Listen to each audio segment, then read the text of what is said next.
हिंद।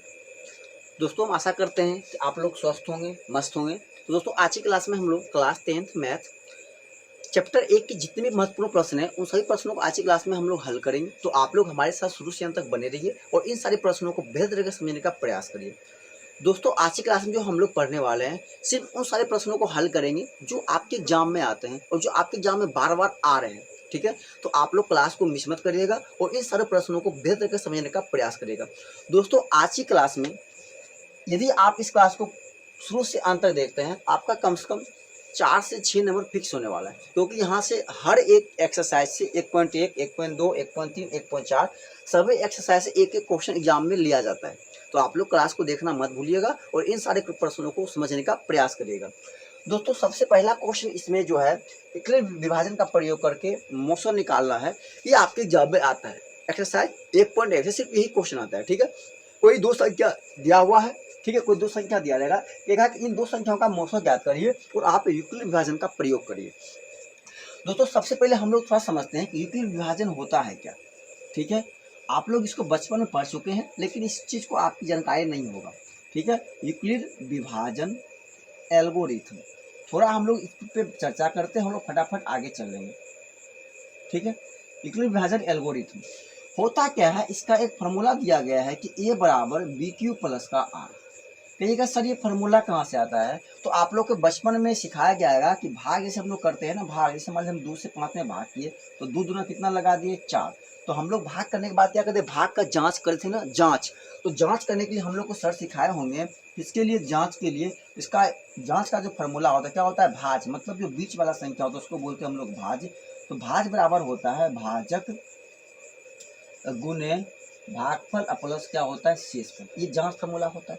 अब बताइए जो बीच वाला संख्या होती है वो क्या होती है, बड़ी होती है। तो बड़ी संख्या को मान लेते हैं ए, और ये क्या होता है कि इससे छोटा होता है कौन, भाजक, ये हो गया बी। भागफल क्या होता है कोएफिशिएंट और रिमाइंडर क्या होता है आर, प्लस है और गुना है।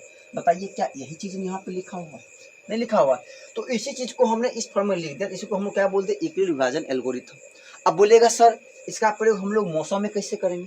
अब बताइए क्या मौसों आप भाग नहीं बनाते हैं, यदि हम आपको बोल दें कि 2 एवं 5 का मौसों ज्ञात करिए, क्या आप लोग नहीं सीखे हैं कि 2 से 5 में भाग करिएगा, 2 दूनी का 4, जो शेषफल बचेगा फिर उसको घेरिएगा, फिर 2 को यहाँ लाइएगा, 1 दूनी का 2। अब आपका शेषफल क्या होगा 0, तो आपका मौसों क्या हो जाएगा 1। बोलेगा सर 2 और 5 का मौसों क्या होगा 1। तो ये जो चीज हम लोग भाग बनाते हैं और इसी चीज को जो पार्ट है, कितना पार्ट में हो गया 2 पार्ट में, तो इसी चीज को अगर हम इस फॉर्मूला पर लिख देंगे उसी को हम लोग बोलते हैं यूक्लिड विभाजन एल्गोरिथम। बताइए किसी को यहाँ तक दिक्कत है। चलिए अब हम लोग चलते हैं क्वेश्चन पे, आपके एग्जाम में कैसे क्वेश्चन आता है। देखिए ये जो क्वेश्चन है हर साल आता है, हर एक साल आपके एग्जाम में एक क्वेश्चन देखने को मिलेगा, 2 मार्क्स में पूछता है। कितने नंबर में पूछा जाता है, 2 नंबर पूछा जाता है हर साल। क्वेश्चन का क्या है, 135 एवं 225 का आप मौसों ज्ञात करें यूक्लिड विभाजन एल्गोरिथम का प्रयोग करके। ठीक है, तो सबसे पहले दोस्तों हम लोग क्या लिखेंगे, हल लिखेंगे और एक बार क्वेश्चन को लिख लेंगे। फिर हम लोग यहाँ करते हैं क्या कि मान लेते हैं कि माना कि a बराबर 225 और b बराबर 135, जहाँ a क्या है b से बड़ा है, a क्या है b से बड़ा है, इसीलिए यूक्लिड विभाजन एल्गोरिथम से, यूक्लिड विभाजन एल्गोरिथम से क्या होगा, तो a बराबर बी क्यू प्लस का आर। ठीक है, ये सा क्या है फॉर्मूला है। अब सर हम लोग डायरेक्ट नहीं बनाएंगे, हम क्या बोले कि बच्चे में जो हम लोग सीखे हैं बगल में क्या करेंगे, यहाँ पे हम लोग भाग विधि से बना लेंगे। तो छोटी संख्या को बाहर करेंगे और अंदर कौन आ जाएगा बड़ी संख्या, तो 225 हो गया। अब क्या करेंगे, यहाँ पे हम लोग स्टेप बाय स्टेप बनाते चलेंगे और लिखते चलेंगे। अब बताइए यदि हम सिर्फ इसको हम भाग बनाएंगे, कितना बनाएंगे, 135 से कितना हो जाएगा 135 हो जाएगा। ठीक है, बताइए 5 में 5 जाएगा 0, जाएगा 12 में से 3 जाएगा कितना बचेगा 9, 1 1 खत्म। अभी मेरा भाग का मान लीजिए एक स्टेप हो गया, तो यदि हम इसको जांच करेंगे तो कैसे लिखेंगे, तो बड़ी संख्या मतलब क्या हो जाएगा, बीच वाला का लिखेंगे यहाँ पे, तो कितना हो जाएगा 225। अब बराबर कितना हो जाएगा, तो 135। ठीक है, गुने भागफल कितना हो गया 1, प्लस शेषफल कितना हो गया 90। इसको बोलते हैं हम लोग चरण फर्स्ट। कहिएगा सर हम साथ साथ तो ले जाते हैं, साथ साथ लिखने से क्या होगा, हमारा चीज क्लियर हो जाएगा, हमें डाउट नहीं रहेगा, पहले इसको लिखना पहले इसको लिखना। अब यहाँ तक हम करेंगे, यहाँ के बाद फिर क्या करेंगे, इसको घेर लेंगे और यहाँ पे कौन आ जाएगा 135 आ गया। अब फिर यहाँ से क्या करेंगे, देखिएगा कि हम आप ऊपर वाला का काम मेरा क्या हो गया, खत्म हो गया, आप मुझे ऊपर वाला से मतलब नहीं है, तो इसको हम मिटा देंगे। कहेगा सर हम क्यों मिटाएंगे, मिटाने के बाद क्या होगा, फिर मुझे ये चीज लिखने में क्या होगा, आसान होगा। तो देखिए अब यहाँ पे बीच वाला कौन बन गया, बड़ी संख्या, और ये क्या बन गया, छोटी संख्या। फिर छोटी से बड़ी में लगाएंगे भाग, 90 का कितना हो जाएगा आपका, 90 हो जाएगा, 5 का 5, फिर कितना होगा 14 में जाएगा, 13 में जाएगा, 9 कितना बचेगा 4, फिर कितना बच गया आपका शेष पर 45 बच गया। तो एक स्टेप हमारा ये हो गया। बताइए यहाँ बड़ी संख्या कौन हो गया 135, फिर यहाँ से कितना जाएगा 135 बराबर छोटी संख्या कितना हो गया 90, गुना कितना मरतबे लगा है, एक मरतबे एक, प्लस शेष पर कितना बच गया 45, तो 45। स्टेप कितना हो गया 2। मिटाने से क्या होगा, हमें ये चीज लिखने में जो हम जांच विधि जो लिखते हैं, हम चूंकि भाग बना दे, भाग के हम प्रत्येक में जांच करते हैं ना, बीच वाले को लिखते हैं बराबर को, इसको बोलते हैं भाज बराबर भाजक गुण्य भागफल प्लस का शेषफल। स्टेप मेरा ये हो गया। फिर यहाँ पे इसको क्या करेंगे, घेरेंगे, यहाँ पे कौन आ जाएगा 90, फिर इसका काम खत्म, फिर हम इसको मिटा देंगे। बोलेगा सर क्यों मिटाए, ताकि मुझे लिखने में क्या होगा, आसानी होगा। फिर कितना होगा 45 दूनी का 90, खत्म खत्म, सिंपल कितना बच गया आपका 0। यदि शेषफल 0 बच गया और उसका जो बी होता है, उसका जो भाजक होता है वही क्या होता है, मौसो होता है। फिर इसको हम यहाँ पे लिखेंगे, बताइए बड़ी से कितना हो गया 90, तो 90 बराबर कितना हो जाएगा 45 गुने का 2 और प्लस कितना हो जाएगा 0। स्टेप क्या हो गया थर्ड। स्टेप क्या हो गया थर्ड। अब स्टेप हमारा क्या हो गया थर्ड हो गया, तो इसका बी क्या हो गया मेरा 45, क्योंकि इसका आर क्या आ गया 0। जब आपका शेषफल 0 बच जाता है तो उसका जो भाजक होता है वही क्या दोनों संख्याओं का मौसम होता है। अतः यहाँ पे हम लोग लिखेंगे, अतः यहाँ पे लिखेंगे क्या कि एचसीएफ ऑफ 135 एवं 225 बराबर कितना हो जाएगा 45 हो जाएगा, और आपका यह क्या हो जाएगा आंसर हो जाएगा, क्या हो जाएगा आंसर हो जाएगा। ठीक है, तो आपके एग्जाम यही क्वेश्चन आता है इसी टाइप पे। आपने कि सर वहां पे आपको 135 से आ जाएगा 225, नंबर आपका बदलेगा लेकिन आपका टाइप यही रहेगा, पैटर्न यही रहेगा। बताइए किसी को समझने में कोई दिक्कत है। देखिए यदि इसको आपको बेहतर से बनाना है और तो क्या करेगा, पहले आप बगल में भाग विधि पूरा करके छोड़ दीजिएगा, ठीक है, ताकि जो कॉपी चेक करेंगे ना उसको चीज देखने के बाद इसको आसानी से समझ में आ जाएगा, तो आपका अच्छा से नंबर दे देगा। ठीक है, आप नहीं भी लिखेंगे तो भी आपका 2 नंबर मिलेगा, और लिख लीजिएगा तो और बेहतर देगा। कोई देखिए उसे भी आपको ये चीज करना ही पड़ेगा, यदि आपको डायरेक्ट नहीं कर पाइएगा तो आपको भाग करना ही पड़ेगा। ठीक है, तो बगल में ही करिएगा तो आप छोड़ सकते हैं, नहीं कहीं अगर अदर पेज में करते हैं तो आप वहां से हटा भी सकते हैं, कोई दिक्कत नहीं है। तो आपको यहाँ से आपको 2 मार्क्स फिक्स हो गया, यहाँ से आपको 2 नंबर आएगा ही आएगा। ठीक है, 2012, 13, 15, 16, 17, 18, 19, 2020, 22, 23, 24 तक में सभी क्वेश्चन, हर एक साल एक क्वेश्चन आता ही आता है एक। ठीक है, 2 नंबर में, तो आप लोग इसका चाहे तो आप स्क्रीनशॉट ले सकते हैं। ठीक है, चलिए अब देखिएगा कि आपका एक्सरसाइज 1 में बस 1.1 में एक ही प्रश्न यही था जो आपके एग्जाम में आता है। अब देखिएगा दोस्तों, एक्सरसाइज जो अपना 1.2 है, इसमें क्वेश्चन नंबर 3, 4 और 5 और 6, ये 4 क्वेश्चन इंपॉर्टेंट है। इस 4 क्वेश्चन में से आपका कोई ना एक क्वेश्चन आपके एग्जाम में आते रहता है। ठीक है, ये चारों क्वेश्चन आपके एग्जाम के व्यू से इंपॉर्टेंट है, तो हम लोग 4 क्वेश्चन को बारी बारी से समझेंगे। सबसे पहले हम लोग क्वेश्चन नंबर 3 को समझेंगे। तो क्वेश्चन नंबर 3 आपके स्क्रीन पे दिख रहा होगा, आप वहां से पढ़िए। क्वेश्चन नंबर 3 कहता है क्या कि अभाज्य गुणनखंड विधि द्वारा निम्नलिखित पूर्णांकों का एचसीएफ और एलसीएम ज्ञात कीजिए। ठीक है, कहता है कि अभाज्य गुणनखंड करके इसका क्या करना, एलसीएम और एचसीएफ निकालना। एक बार हम आपको थोड़ा अभाज्य गुणनखंड के बारे में बता देते हैं, फिर हम लोग क्वेश्चन पे चलेंगे। देखिए अभाज्य गुणनखंड क्या होता है, अभाज्य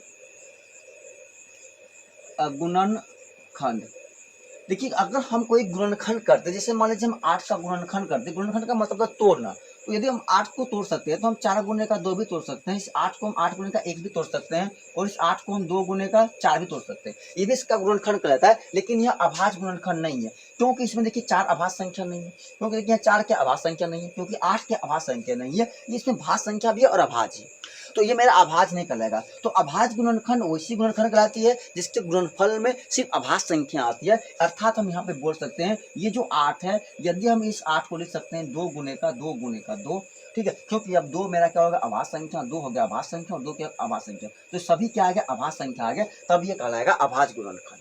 ठीक है, जैसे मान लीजिए हम यहाँ पे लिखते हैं, मान लीजिए आप लिखते हैं 12, 12 के जब लिखते हैं कि 2 गुने का 2 गुने का 3, तब ये कहलाएगा अभाज्य गुणनखंड। यदि हम 12 को लिख देते हैं कि 6 गुने का 2, तो ये अभाज्य गुणनखंड नहीं कहलाएगा, क्योंकि 6 हमारा क्या अभाज्य संख्या नहीं है। यदि हम 12 को लिख देते हैं 4 गुने का 3, तो ये मेरा अभाज्य संख्या नहीं होगा, क्योंकि 4 यहाँ पे अभाज्य गुणनखंड नहीं होगा, क्योंकि 4 यहाँ पे अभाज्य संख्या नहीं है, भाज्य। ठीक है, तो अभाज्य गुणनखंड वैसी गुणनखंड होती है जिसकी प्रत्येक गुणनफल क्या होगी अभाज्य संख्या होती है। ठीक है, इतना बात समझ में आ गया।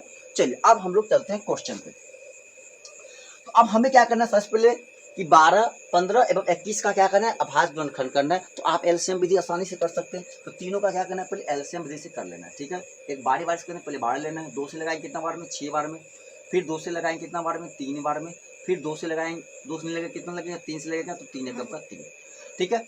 ऐसे करके हम लिख देंगे। फिर कितना लिखेंगे, 15 का, ठीक है। 15 सबसे पहले 3 से लगेगा, 5 3 का 15, 5 से लगेगा 1 एकम में, फिर कितना 21 है, 21 का कर लेंगे। फिर कितना से लगेगा, 3 से, 3 सत्ते 21, 7 से लगाएंगे 7 एकम 7, और सभी को ना एक जगह करेंगे ताकि कॉमन एलिमेंट आसान होगा। तो अब ये 12 है, 12 हम लोग लिखेंगे 2 गुने का 2 गुने का 3, क्योंकि एक सभी में होता है तो हम एक को छोड़ भी सकते हैं और अब चाहे तो आप लिख भी सकते हैं, ठीक है। उसके बाद कितना है, 15 है, 15 को आप लिखिएगा तो आप इसको लिख सकते हैं, इसके सामने लिखिएगा तो कॉमन एलिमेंट सही बना, तो आप यहाँ से लिख सकते हैं। तो हम यहाँ पे लिखते हैं 5 गुने का 3 गुने का 1, क्योंकि एक 3 और सॉरी कितना है, ये 5 है, तो हम आगे पीछे करके लिख सकते हैं। तो हम लिखते 5 गुने 3 गुने का 1, ठीक है। सभी गुना, कॉमन एलिमेंट क्या सामने लिख, कॉमन एलिमेंट में क्या मुझे क्या होगा, आसान होगा, इसलिए हम सामने लिख रहे हैं, ठीक है। इसको हम लिख सकते हैं, इसको लिख सकते हैं 7 गुने का 3 गुने का 1, ठीक है। सर आप ऐसे क्यों लिखे, ताकि हमें कॉमन एलिमेंट आसान होगा। आप चाहे तो आप इसको सटा के यहाँ से भी लिख सकते हैं, कोई दिक्कत नहीं है। अब यहाँ पे मेरा पहला काम क्या होगा, हम सभी का एलसीएम कर लिए, उसके बाद फैक्टर कर लिए और सभी को हमने गुणनखंड के रूप में लिख दिए। अब क्या करना है, हमसे पूछा क्या कि एलसीएम और एचसीएफ।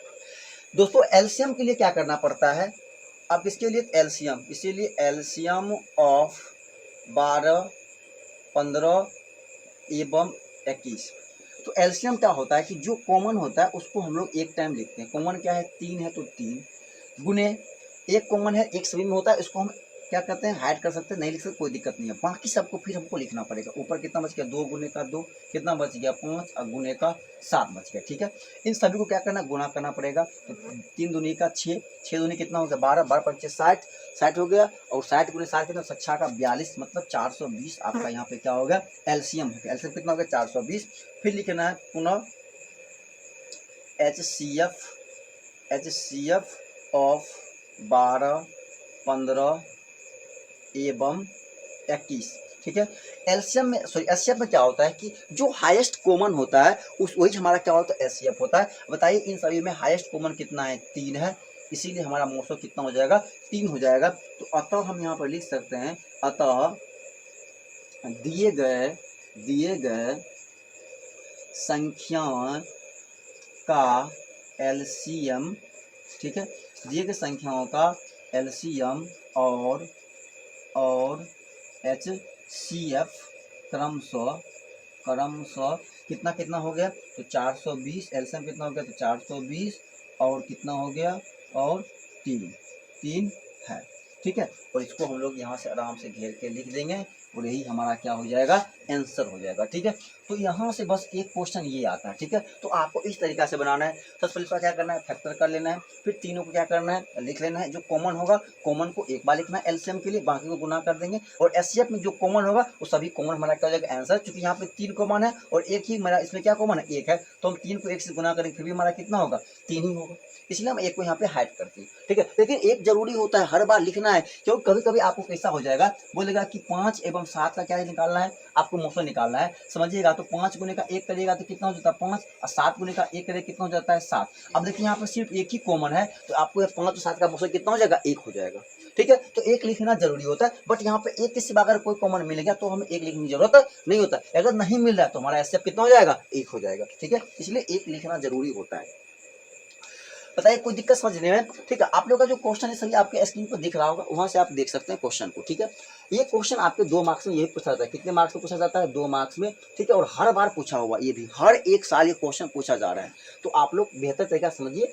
आपका फिर मान लीजिए नंबर चेंज होगा, 40 हो सकता है, 50 हो सकता है, 60 हो सकता है, 90 100 200 नंबर चेंज होगा, पैटर्न तो आपका यही रहेगा, ठीक है।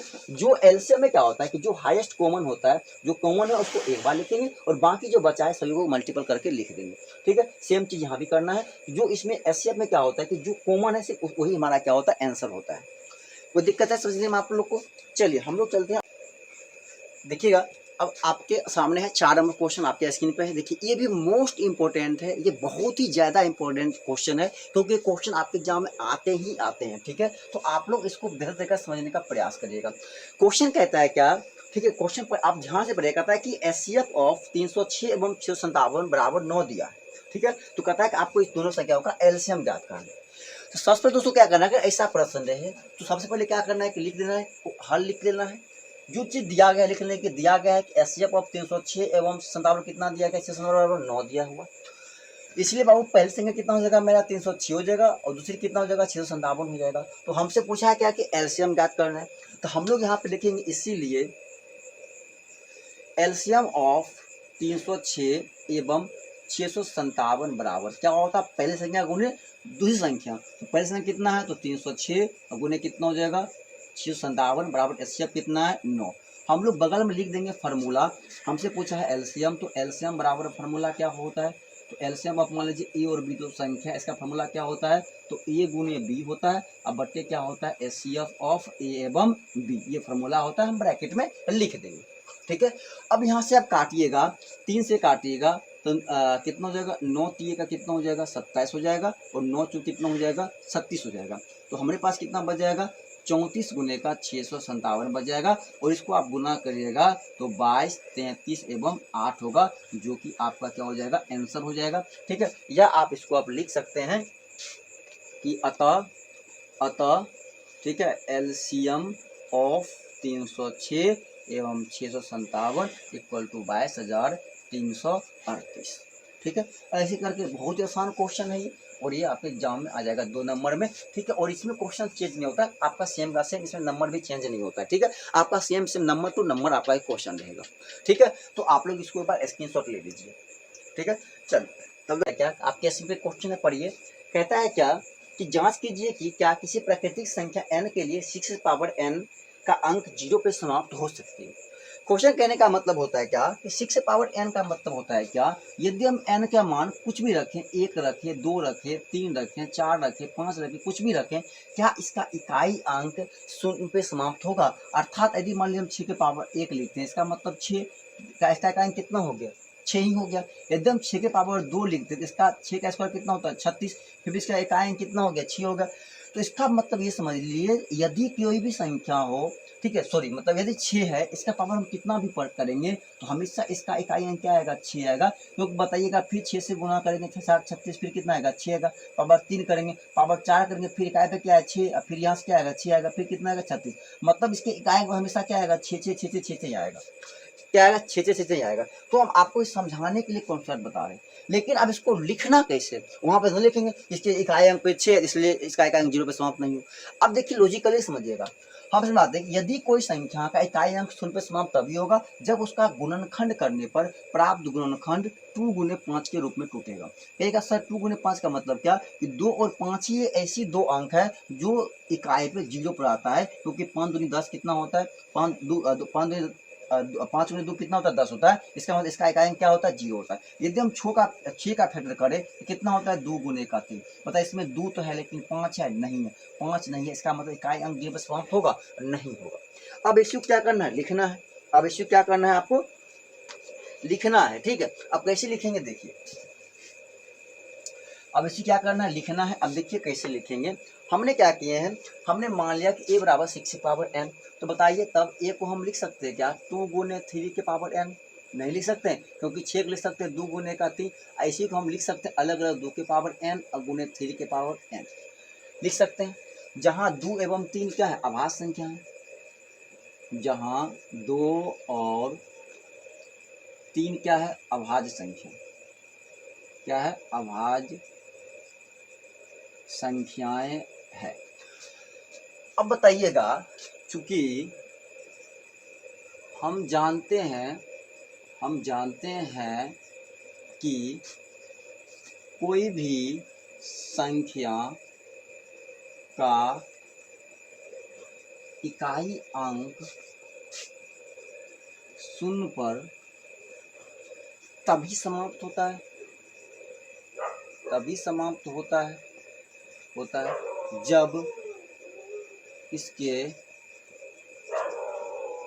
गुणनखंड करने पर प्राप्त गुणनफल 2 के पावर n गुने 5 के पावर n के रूप में 3 के पावर n के रूप का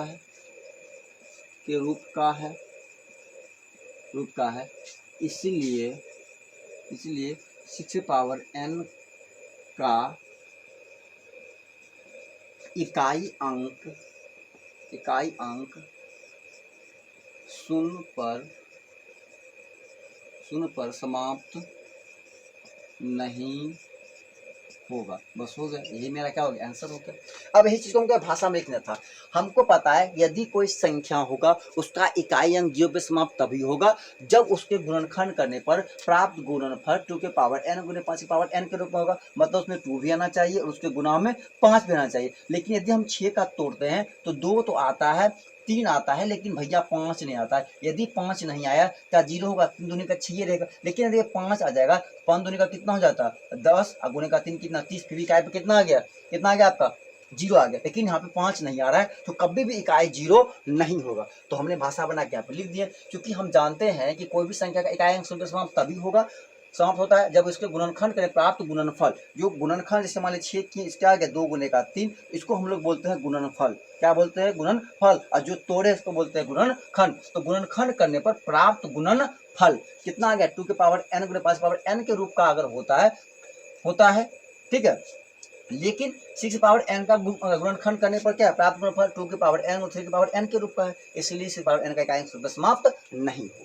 ठीक है, ये आपको इतना चांस नहीं है इस बार पूछने का, लेकिन ये भी आपके 2 मार्क्स में पूछता है। ठीक है, लेकिन ये भी 90% चांस है पूछा जाएगा। लेकिन इससे पिछला क्वेश्चन आपको 100% चांस है इस बार 2026 के एग्जाम में क्वेश्चन आ सकता है।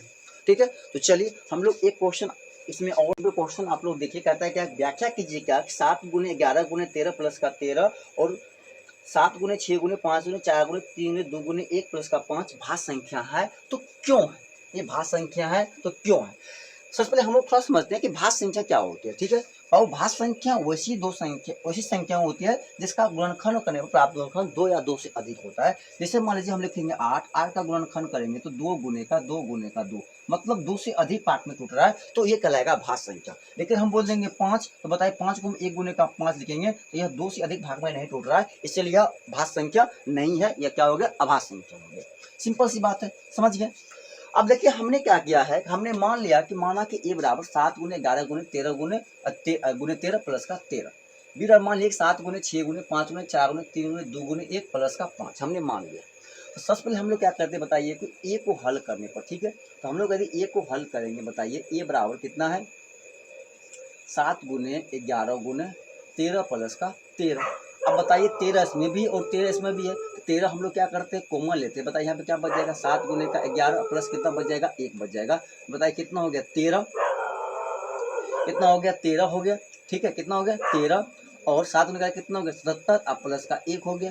बताइए कितना हो जाएगा 13 गुने का 70 कितना हो जाएगा 78 हो गया। ठीक है, और 78 को भी तोड़ सकते हैं कि कई भाग में तोड़ सकते हैं। तो लगभग मान लीजिए हमारा यह a आ गया। फिर लिखेंगे अब b कितना है मेरा 7 गुने 6 गुने 5 गुने 4 गुने 3 गुने 2 गुने 1 प्लस का 5। फिर बताइए दोनों में क्या है 5 कॉमन है तो 5 क्या करेंगे हम लोग कॉमन लेंगे, क्या बच जाएगा 7 गुने 6 गुने 4 गुने 3 गुने 2 गुने 1 प्लस का 1 हो जाएगा। बताइए 5 को कॉमन रखेगा तो गुना करेगा सच्चा कितना हो जाएगा 42। ठीक है, 42 हो गया। 4 से 12 बाद में कितना हो गया 24 गुने 1 कितना हो गया 24। और 42 को 24 से आप लोग गुना कर सकते हैं, तो 42 को 24 से गुना करिएगा 4 दूनी 8 हो गया और 4 से कितना हो गया 16, 2 दूनी 4 हो गया और 4 दूनी कितना हो गया 8 हो गया 8। ठीक है, 6 10 का 0 हाथ में 8 1 9 10 कितना हो गया 1008 हो गया। कितना हो गया 1008 हो गया। ठीक, अब प्लस 1 है तो प्लस का 1 करेंगे कितना हो गया 5 और गुने कितना हो जाएगा 1000 का 9 हो जाएगा। ये मेरा क्या होगा a और b हो गया। अब बताइए a और b क्या होगा 2 या 2 से अधिक संख्या में टूट गया, कितना 2 या 2 से अधिक संख्या में क्या हो गया टूट गया है। जब 2 या 2 से अधिक संख्या में टूट गया बताइए क्या a और b हमारा भाज्य संख्या नहीं होगा। तो हम लोग लिख देंगे चूंकि a और b का प्राप्त गुणनफल 2 से अधिक पदों में है, इसलिए a और b भाज्य संख्याएं हैं। और इसको हम लोग क्या करेंगे आंसर मार देंगे। कहिएगा सर 2 से अधिक क्यों टूट गया। यदि हम 78 को तोड़ेंगे 78 का हम फैक्टर करेंगे तो कई भागों में टूट जाएगा, नहीं टूटेगा। तो हम 2 से लगाएंगे मतलब 3 दूनी का 6 2 दूनी का 18 फिर 3 से लगाएंगे 13 तिया 3 एकम 3 और 3 एकम 3, बताइए कितना में टूट जाएगा। अगर इसको हम तोड़ेंगे तो 13 गुने 2 गुने 3 गुने का 13 टूट गया, मतलब 2 से अधिक पद में है। तो हमने यहाँ पे छोड़ चुकी है, हमारा क्या सम संख्या है, तो 2 से अधिक पद में टूटेगा टूटेगा, इसलिए हम इसको क्या कर आगे का फैक्टर नहीं किए। वही बात यहाँ भी है, यहाँ भी 3 है तो यहाँ भी क्या होगा, एक से अधिक भागों में टूटेगा। जब टूटेगा ये भी हमारा क्या होगा, भाज्य संख्या ही होगा। तो इसलिए लिखेंगे क्योंकि ए और बी क्या है, बी का प्राप्त गुणनफल, जो दोनों प्राप्त गुणनफल है 2 से अधिक पदों में है, मतलब 2 से अधिक पदों में है, इसलिए ए और बी हमारा क्या हो जाएगा, भाज्य संख्या हो जाएगा। ठीक है, कोई दिक्कत है समझने में, कोई परेशानी है दोस्तों, ये भी आपसे पूछते हैं 2 मार्क्स में। ठीक है, और ये भी क्वेश्चन बहुत ही इंपॉर्टेंट है, बहुत ही इंपॉर्टेंट है, और आपके एग्जाम में आते ही आते हैं क्वेश्चन। ठीक है, तो आपका एक्सरसाइज 1.2 से क्वेश्चन समाप्त हो गया। अब इससे ज्यादा आपके एग्जाम में कोई भी क्वेश्चन यहाँ से नहीं आता है। ठीक, तो हम लोग चलिए से क्वेश्चन नंबर 2 और क्वेश्चन नंबर 3। ठीक है, ये क्वेश्चन आपके एग्जाम के लिए बहुत ही इंपॉर्टेंट। ठीक है, तो क्वेश्चन नंबर 2 देखिए आपके स्क्रीन पर दिख रहा होगा। क्वेश्चन नंबर 2 का देगा कि सिद्ध कीजिए कि 3 + 205 एक अपरिमेय संख्या है। आपको सिद्ध करके दिखाना है कि 3 + 205 एक क्या है, अपरिमेय संख्या है। ठीक है, तो हम लोग क्या करते हैं, एक पैटर्न को बेहतर तरीका समझने का प्रयास करते हैं, और एक पैटर्न समझ जाएंगे, इसमें नंबर अगर चेंज भी हो जाएगा तो हम लोग आसानी से बना सकते हैं। ठीक है, सबसे पहले देखिएगा जो भी संख्या दिया गया है उसको हम उसका अपोजिट मान लेंगे, उल्टा मान लेंगे, वह एक परिमेय संख्या। हमें सिद्ध करने के लिए क्या कहता है, अपरिमेय, तो हम मान लेंगे क्या है, परिमेय संख्या। ठीक है, तो सबसे पहले हम लोग क्या करते हैं, यहाँ पर लिखते हैं कि माना कि यहाँ पर लिख सकते हैं, यदि संभव हो तो माना कि, अभी भी लिख सकते हैं, माना कि 3 + 2√5 एक परिमेय संख्या, एक क्या है, परिमेय संख्या है। ठीक है, क्या है, परिमेय संख्या। ठीक है, परिमेय संख्या है, अर्थात ये P/Q के बराबर हो जाएगा। तो अर्थात हम लिखेंगे, अर्थात 3 + 2√5 बराबर क्या हो जाएगा, P/Q, जहाँ P और Q क्या है, पूर्णांक है, जहाँ P और Q क्या है, पूर्णांक है, दोनों क्या है, पूर्णांक है। ठीक है, इसको हम ब्रैकेट में लिख सकते हैं, जहाँ P और Q क्या है, पूर्णांक है, दोनों क्या है, पूर्णांक है। ठीक है, अब बताइए P और Q क्या पूर्णांक है, क्या हम 3 को उधर ले जाए, इसको सॉल्व करेंगे तो 3 को उधर ले जाएंगे, कितना हो जाएगा, 2√5 बराबर, ठीक है, P/Q मतलब इसका कितना हो जाएगा, 3। अब इधर हम इसका एलसीएम कर सकते हैं, तो 2√5 बराबर कितना हो जाएगा, Q होगा एलसीएम, तो P माइनस इसके लिए कितना 1 है, 1 को Q बार 3 Q बार कितना हो जाएगा, 3Q। बताइए इधर गुना इधर आएगा तो क्या हो जाएगा, भाग हो जाएगा, तो कितना हो जाएगा, √5 बराबर P माइनस का 3Q और बट्टे का 2Q। इसको हम लोग मान लेते हैं समीकरण 1।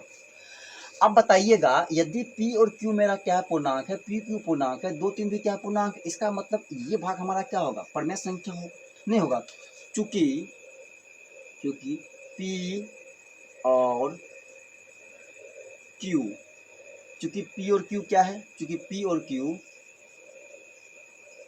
पूर्णांक है,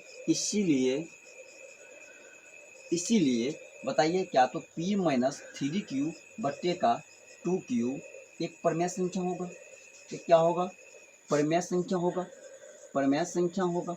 ठीक है, क्या होगा, परिमेय संख्या होगा, परिमेय संख्या होगा, इसीलिए परिमेय संख्या होगा। अब बताइए अगर ये परिमेय संख्या हो, इसके बराबर कौन है, √5, इसका मतलब ये भी परिमेय संख्या होगा, हमको मानना पड़ेगा, तभी दोनों बराबर वेरीफाई होगा। इसीलिए जो कहता है कि P और Q क्या है, पूर्णांक है, इसीलिए ये हमारा क्या होगा, परिमेय संख्या होगा। यदि ये परिमेय संख्या होगा तो इसलिए √5 भी हमारा क्या हो जाएगा, √5 भी क्या होगा, √5 भी क्या होगा, एक परिमेय संख्या होगा, क्या होगा, एक परिमेय संख्या होगा, ये क्या होगा, परिमेय संख्या होगा। लेकिन हम तो जानते हैं भाई, लेकिन हम जानते हैं, लेकिन हम जानते हैं, लेकिन हम जानते हैं कि √5 एक अपरिमेय संख्या है, क्या है, अपरिमेय संख्या। ठीक है, अपरिमेय संख्या, इसीलिए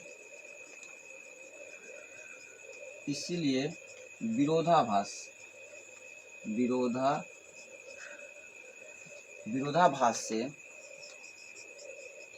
हमारा यह मानना गलत है कि 3 + 2√5 एक परिमेय संख्या, एक क्या है, परिमेय संख्या है। परमेय संख्या है, अतः 3 + 2√5 एक अपरिमेय संख्या है। ठीक है, बस हो गया, सीधा हो गया, इसको घेर देंगे और ब्रैकेट में लिख देंगे प्रूव्ड। ठीक है, तो बस इतना ही करना है। आपके 2 नंबर पूछेगा और ये बहुत ही इंपॉर्टेंट है, हर साल आ रहा है, हर साल आ रहा है। ठीक है, भी आया है, वेरी वेरी इंपॉर्टेंट है। तो आप लोग इसको एक बार स्क्रीनशॉट जरूर मार लीजिएगा।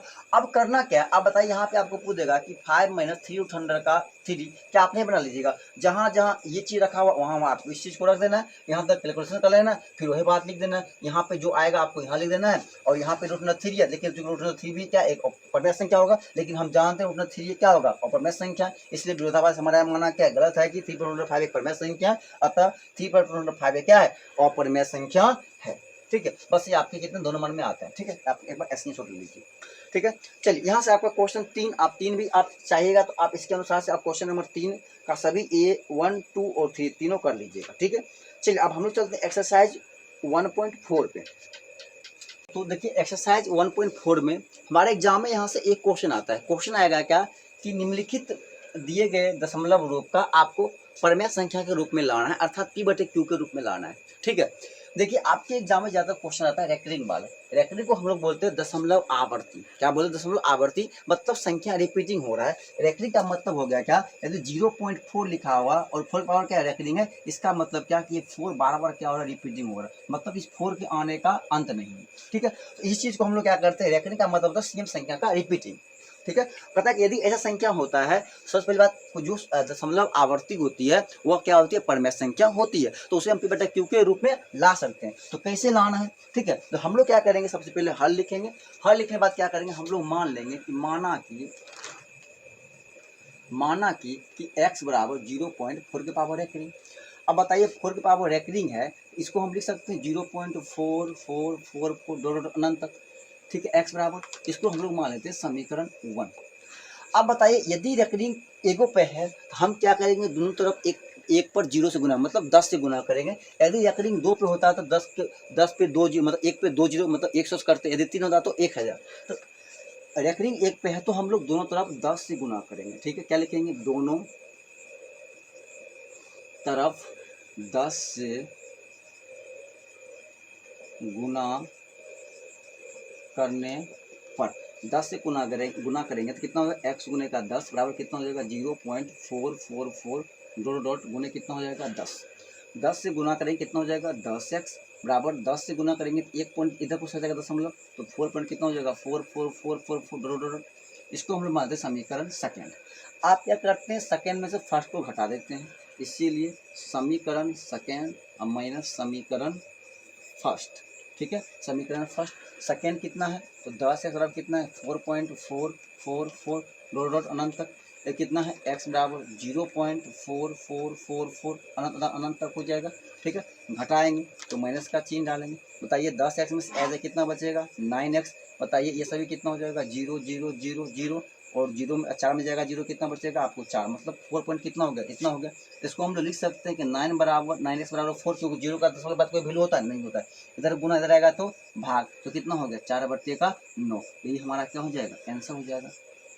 या हम लिख सकते हैं, अतः दिए गए क्या है, दशमलव रूप का परमेय संख्या क्या होगा, 4/9 होगा। ठीक है, तो इसी प्रकार से यदि आपके एग्जाम में मान लीजिए आ जाए कि 0.57 2 पर रखनी कितना 2 पे है, तो हम लोग मान लेंगे x बराबर यही, तो कितना हो जाएगा, यहाँ होगा 0.575757 डॉट।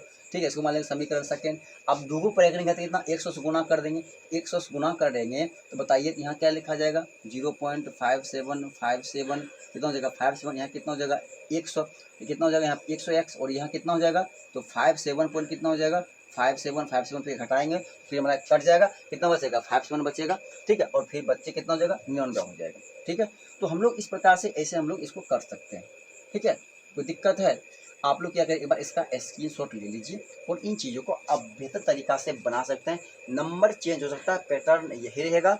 ठीक है, तो दोस्तों आप लोग कमेंट करके जरूर बताइए कि आप लोग आज का क्लास कैसा लगा। ठीक है, आप लोग का ऐसा है वीडियो ये नहीं कि मैथ में ही, आपको साइंस में भी देखने को मिलेगा, हिंदी में भी, ठीक है, एसएसटी में भी, हर एक सब्जेक्ट में आपको इस तरह का क्लास मिलेगा और हर एक चैप्टर का, ठीक है। अभी तो शुरुआत ही हुई है, हम लोग हर चैप्टर 1 आज हुआ है, कल हम लोग नेक्स्ट क्या करेंगे, चैप्टर 2 करेंगे, 3 करेंगे। तो हर एक चैप्टर का हम लोग क्या करेंगे, प्रैक्टिस करेंगे, ठीक है। क्या करेंगे, प्रैक्टिस करेंगे, ठीक है। तो आप लोग चैनल को सब्सक्राइब अभी तक नहीं किए हैं तो सब्सक्राइब जरूर कर ले, क्योंकि आपको यहाँ से कुछ सीखने को मिलेगा। और यदि आप हमारे साथ बने रहते हैं तो हम दावा करते हैं कि आप लोग को 100 में से 100 लाने का हम लोग प्रयास करेंगे 100 में से 100 नंबर लाएंगे मैथ में, ठीक है। तो दोस्तों आज की क्लास को हम लोग यहीं पर समाप्त करते हैं, तब तक के लिए जय हिंद, जय भारत।